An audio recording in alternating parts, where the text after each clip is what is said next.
ಕಾವೇರಿ ನದಿ ನಿಧಾನವಾಗಿ ಹರಿಯುತ್ತಿದ್ದ ಕಾಲ. ಅರಣ್ಯ, ತಪಸ್ಸು, ಮಂತ್ರಗಳ ಧ್ವನಿ ತುಂಬಿದ ಯುಗ. ಅದೇ ತ್ರೇತಾಯುಗ.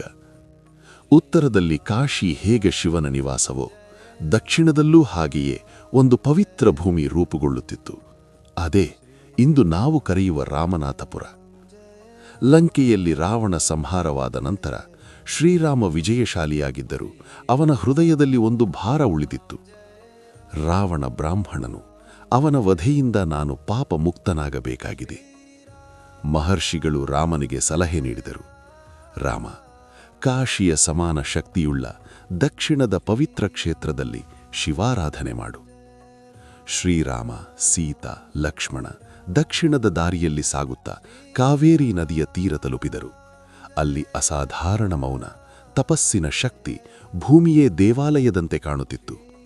ಋಷಿಗಳು ಹೇಳಿದರು, ಇದೇ ಸ್ಥಳ. ಇಲ್ಲಿ ಶಿವನ ಶಕ್ತಿ ಕಾಶಿಯಷ್ಟೇ ಪ್ರಬಲ. ಶ್ರೀರಾಮನು ತನ್ನ ಕೈಗಳಿಂದ ಶಿವಲಿಂಗವನ್ನು ನಿರ್ಮಿಸಿ ಪ್ರತಿಷ್ಠಾಪಿಸಿದನು. ಅವನ ಭಕ್ತಿಯಿಂದ ಆ ಲಿಂಗ ಜೀವಂತವಾಯಿತು.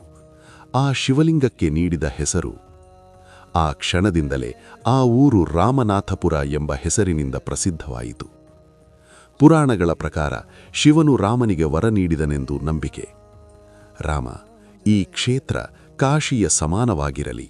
ಇಲ್ಲಿ ಕಾವೇರಿ ಗಂಗೆಯಂತೆ ಪೂಜಿತಳಾಗಲಿ. ಭಕ್ತರಿಗೆ ಮೋಕ್ಷದ ದಾರಿ ತೆರೆಯಲಿ. ಅದರಿಂದಲೇ ಈ ಸ್ಥಳಕ್ಕೆ ಬಂತು ಅಮರ ಹೆಸರು ದಕ್ಷಿಣ ಕಾಶಿ. ಕಾಶಿಯಲ್ಲಿ ಗಂಗಾ, ಇಲ್ಲಿ ಕಾವೇರಿ.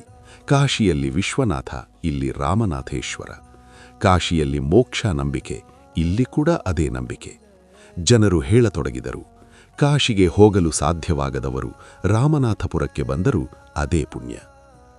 ಶತಮಾನಗಳ ಕಾಲ ಋಷಿ ಮುನಿಗಳು, ಯಾತ್ರಿಕರು ಇಲ್ಲಿ ತಪಸ್ಸು, ಶ್ರಾದ್ದ, ಅಭಿಷೇಕ ಮಾಡುತ್ತಾ ಬಂದರು. ರಾಮಾಯಣದ ಕಥೆ ಇಲ್ಲಿ ಕೇವಲ ಪೌರಾಣಿಕ ಕಥೆಯಾಗಿರಲಿಲ್ಲ. ಅದು ಜನರ ನಂಬಿಕೆ, ಜೀವನ, ಸಂಸ್ಕೃತಿಯ ಭಾಗವಾಯಿತು.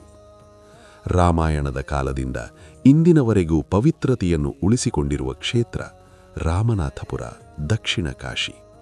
ರಾಮನ ಭಕ್ತಿ, ಶಿವನ ಕೃಪೆ, ಕಾವೇರಿಯ ಪಾವಿತ್ರ್ಯ ಒಂದಾದ ಭೂಮಿ.